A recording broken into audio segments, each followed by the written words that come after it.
پھانسی پہ لٹکایا گیا یا یہودیوں کے دربار میں آرے سے چیرا گیا. دنیا والے کہیں گے ناکام ہے، لیکن قرآن کہتا ہے وہ کامیاب ہے. باپ بیٹا یحییٰ زکریا علیہ السلام یہودیوں کے دربار میں لٹایا گیا. اللہ کہتا ہے یہ کامیاب ہے. دنیا کے لوگ ہمارے سامنے، آج کے انسان کے سامنے، میرے اور آپ کے سامنے کامیابی کا معیار اس برونٹ کر ونکیس بات اس کو کامیاب سمجھے. میرے بھائیوں، میں ہمیشہ ایک بات کہتا ہوں،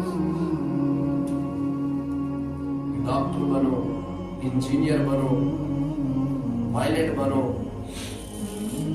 بڑے سے بڑے عہدیدار بنو، وکیل بنو، جج بنو، جو بننا ہے بنو، لیکن سب سے پہلے اللہ اس کے حبیب صلی اللہ علیہ وسلم ان کو جانو کہ اللہ کون ہے اور محمد صلی اللہ علیہ وسلم کون ہے.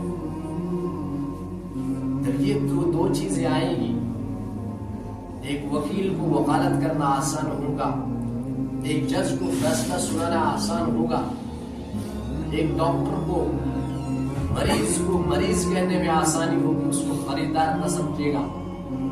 لیکن کب؟ جب اللہ کو سمجھے گا اور محمد رسول اللہ صلی اللہ علیہ وسلم کو سمجھے گا. دنیا والے ہمارے سامنے کامیابی کا معیار کیا ہے؟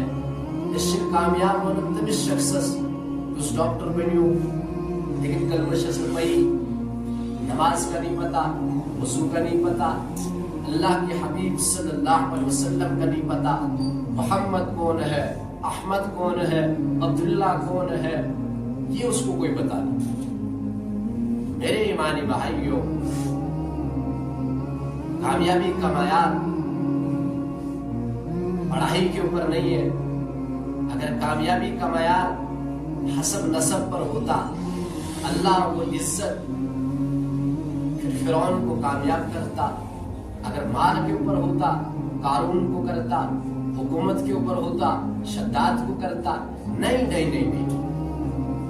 ایک بات یاد آ گئی صبح پڑھتے کہ ہر صبح اللہ رب العزت سے دولت، شہرت، عزت، یہ تین چیزیں، دولت، شہرت، عزت، یہ اللہ سے سوال کرتی ہے، یا اللہ میں کہاں جاؤں؟ تو اللہ رب العزت عرض کرتے ہیں آپ کشمیر میں راول پورا کے فلانے گھر کے اندر چلے جاؤ. ایسے سوال پیدا ہو، یا اللہ وہاں کیوں؟ اللہ رب العزت کہتا ہے کہ جو میرے نافرمان ہیں اور میرے حبیب محمد رسول اللہ صلی اللہ علیہ وسلم کے نافرمان ہیں، میں ان کو ان کی نیکیوں کا بدلہ دنیا کے اندر دے تو آخرت میں ان کا کوئی حصہ نہیں. ہاں، آخرت میں ان کا کوئی حصہ نہیں ہوتا. ہاں، من اعرض عن ذکری فإن له معیشة ضنکا. آپ بظاہر دیکھو گے، اس پوچھو ان کے پاس گاڑی بھی ہے، بنگلہ بھی ہے، پیسہ ان کا ہاتھ کھلا ہے، خرچ کر رہے، لیکن قرآن کیا کہہ رہا کہ میں ان کی زندگی کو تنگ کروں. تنگ سے مراد کیا ہے؟ کہ اندر ویرانی ہوگی، ان کا دل مطمئن نہیں ہوگا، یہ ہر وقت اپنے آپ کو ملامت کرتے رہتے ہیں، ان کو سکون نہیں ملے گا، ان کو دنیاوی چیزوں کے اندر سکون نہیں ملے گا. سکون کس کے اندر ملے گا؟ الا بذکر اللہ تطمئن القلوب.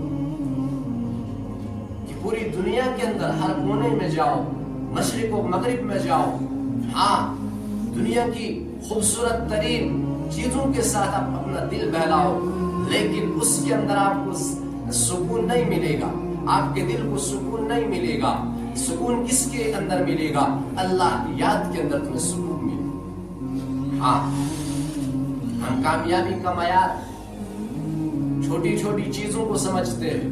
اللہ کے نزدیک اس دنیا کا، میں نے پچھلے جمعہ پہ عرض کر دیا تھا کہ اللہ رب العزت اس دنیا کو بنانے والے نے اس کو کیا کہا؟ متاع الغرور. ہاں، مچھر کا پر، مکڑی کا جالا، دھوکے کا گھر. بنانے والا کہہ رہا یہ کچھ نہیں ہے. ہاں اس کا یقین کیسے آئے گا؟ تم نہیں دیکھ رہے ہو کہ ایک نوجوان آ رہا چلا جا رہا ہے, کوئی بزرگ آ رہا چلا جا رہا ہے, یہاں ٹھہرنے کی جگہ نہیں ہے.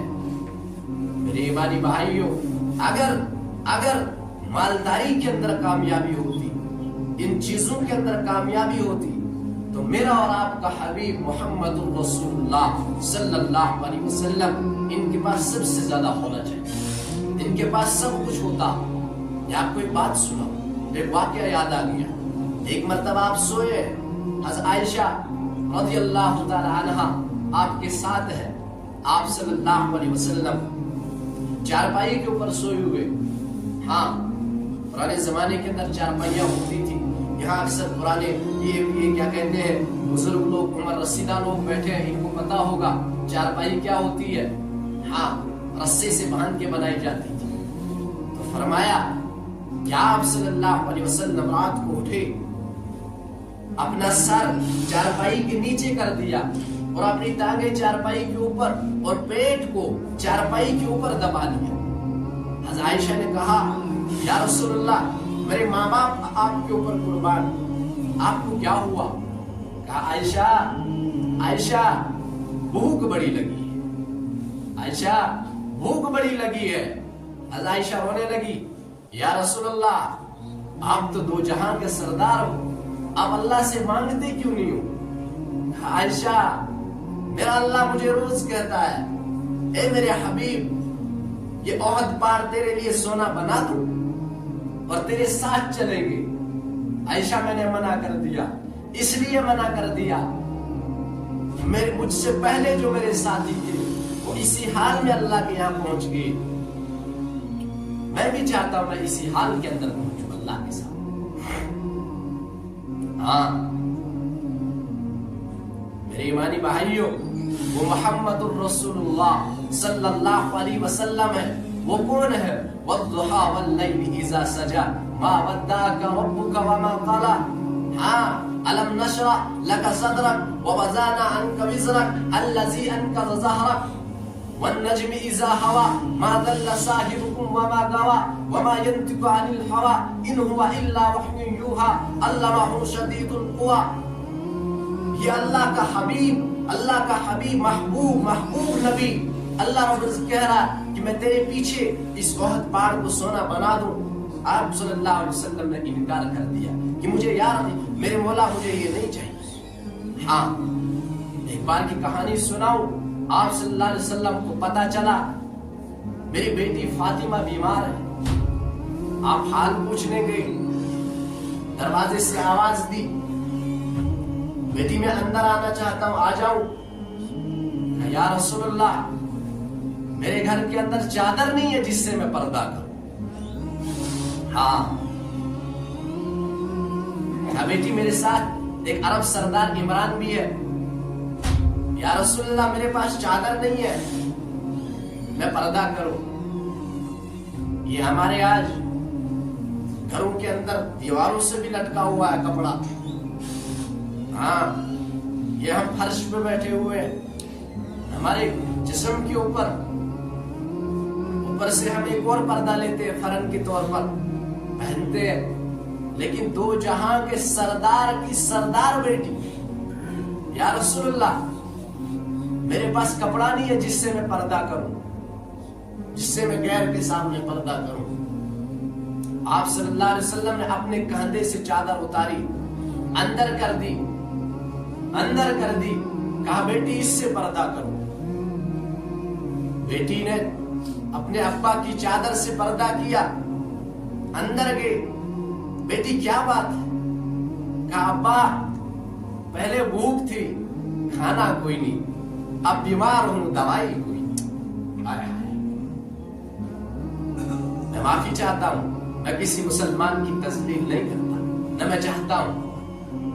آج کی میری ماں میری بہن ہزاروں قسم کے کپڑے ہونے کے باوجود بھی اپنے گھر سے بے پردہ. ہاں دو جہاں کے سردار کی سردار بیٹی, یا رسول اللہ پہلے بھوک تھی کھانا نہیں, اب بیمار تھی دوائی کوئی نہیں. ہاں میرا اور آپ کا حبیب محمد الرسول اللہ صلی اللہ علیہ وسلم نے فاطمہ کو آگے کیا، ان کے سر کے اوپر اپنی تھوڑی رکھی،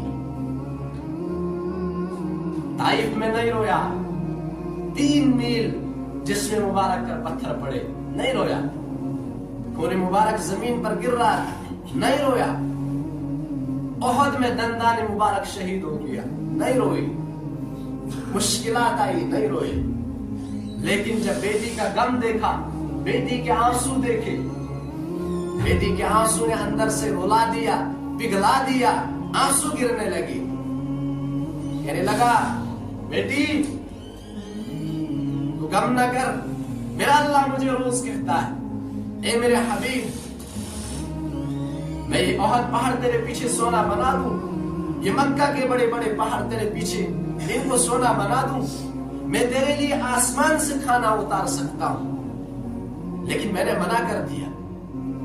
پھر آپ نے کیا کہا؟ کیا کہا؟ بیٹی بیمار تھی، بھوکی تھی، ہاں ایک باپ اپنی بیٹی کے لیے کیا کرتا ہے؟ ہاں وہ ماں باپ کو پتا اپنی اولاد کے لیے کیا کرتا ہے، کبھی کبھی ماں باپ اپنی اولاد کے لیے جھوٹ بھی بولتے ہیں اولادوں کے لیے، لیکن وہ دو جہاں کا سردار اپنی بچی کو دوائی دیتا، اپنی بیٹی کو کھانا دیتا، کیا کہا؟ فاطمہ میں نے منع کر دیا اللہ سے کہ میرے مولا مجھے یہ سب کچھ نہیں چاہیے، لیکن فاطمہ تجھے مبارک ہو، جنت میں تیرا گھر میرے گھر کے سامنے۔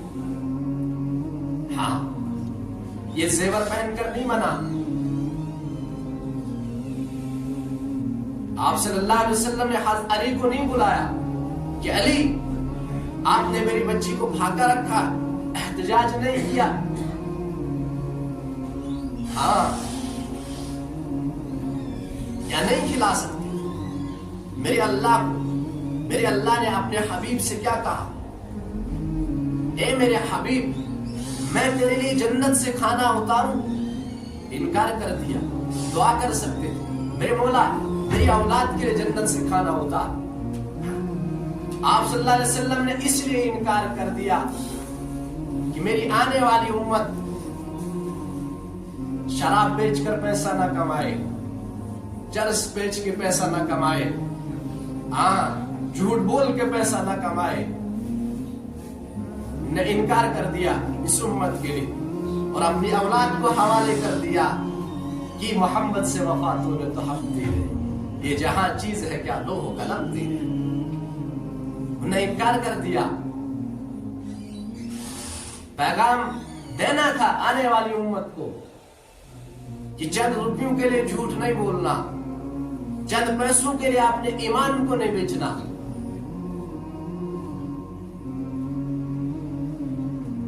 میرے ایمانی بھائیوں، یہ معاشرہ بڑا ظالم معاشرہ ہے، ہم نے اپنے بچیوں کو بے پرد کر دیا۔ دو جہاں کی سردار بیٹی جب دنیا سے چلی گئی، انہوں نے اپنی خادمہ سے فرمایا تھا کہ حضرت علی سے کہنا میں نے غسل کر لیا، اب مجھے کوئی غسل نہ دے اور کچھ ایسا انتظام کرو۔ ہاں اپنی خادمہ سے کہا کہ مجھے ساری زندگی کسی غیر مرد نے نہیں دیکھا، اب انتظام کرو کہ میرے مرنے کے بعد بھی کسی کو پتا نہ چلے کہ میری ڈیڈ باڈی کتنی ہے۔ ہاں جو حضرات حج پر گئے اللہ ہم سب کو وہاں جانا قبول فرمائے، جو گئے اللہ ان کا قبول فرمائے، وہ دیکھتے ہوں گے کہ جب بھی وہاں کوئی مرتا ہے، جنازہ کوئی تیار ہوتا ہے، جو جنازہ تھوڑا سا اوپر ہوتا ہے، اوپرا ہوا ہوتا ہے، تابوت سے تھوڑا اوپر ہوتا ہے، وہ اندازہ لگایا جا سکتا ہے یہ جنازہ عورت کا جنازہ ہے۔ جب ان کا انتقال ہوا، ایک چارپائی پہیے کے نیچے حضرت علی ہے، دوسرے کے نیچے حضرت حسین ہے، تیسرے کے نیچے حضرت حسن ہے، چوتھا خالی ہے۔ حضرت بزرگ غفاری رضی اللہ تعالی عنہ آئے، انہوں نے چوتھے پہیے کے نیچے کندھا لگایا اور قبر کے ساتھ میں جب حضرت فاطمہ کو رکھا حضرت بزرگ غفاری نے کیا کہا؟ یا قبر اتدری من التی جینا بہا حاذہ بنت رسول اللہ صلی اللہ علیہ وسلم حاذہ ام الحسنین حاذہ زوجۃ علی. اے قبر تجھے خبر ہے یہ کون ہے؟ یہ محمد الرسول اللہ صلی اللہ علیہ وسلم کی بیٹی ہے. حضرت علی رضی اللہ تعالی عنہ ان کی اہلیہ محترمہ اور حضرت حسن اور حسین کی ماں. قبر سے آواز آئی اے ابو ذر قبر کے اندر حسب اور نسب کے اوپر فیصلے نہیں ہوتے، یہ اعمال کے اوپر فیصلے. ہاں میرے ایمانی بھائیوں، بٹ ہونا، میر ہونا، کوئی اور خان ہونا اللہ کے دربار میں ہمیں نہیں بچا سکتا. ہاں وہاں ہمیں محمدی ہونا بچائے. ہاں میرے ایمانی بھائیوں، اس کے بارے میں ہمیں سوچنا ہے. میں نے پہلے عرض کر دیا تھا اللہ کو راضی کرنے والا کامیاب ہے. اللہ کو راضی کر کے بادشاہ بن جائے کامیاب. اللہ کو راضی کر کے ڈاکٹر بن جائے کامیاب. اللہ کو راضی کر کے وکیل بن جائے کامیاب. اللہ کو راضی کر کے جج بن جائے کامیاب. اللہ کو راضی کر کے پائلٹ بن جائے، بادشاہ بن جائے کامیاب. کامیاب اللہ کو ناراض کر کے اگر پوری دنیا کا بھی حاکم بن جائے تو ناکام ہے میرے بھائی. محمود غزنوی رحمت اللہ علیہ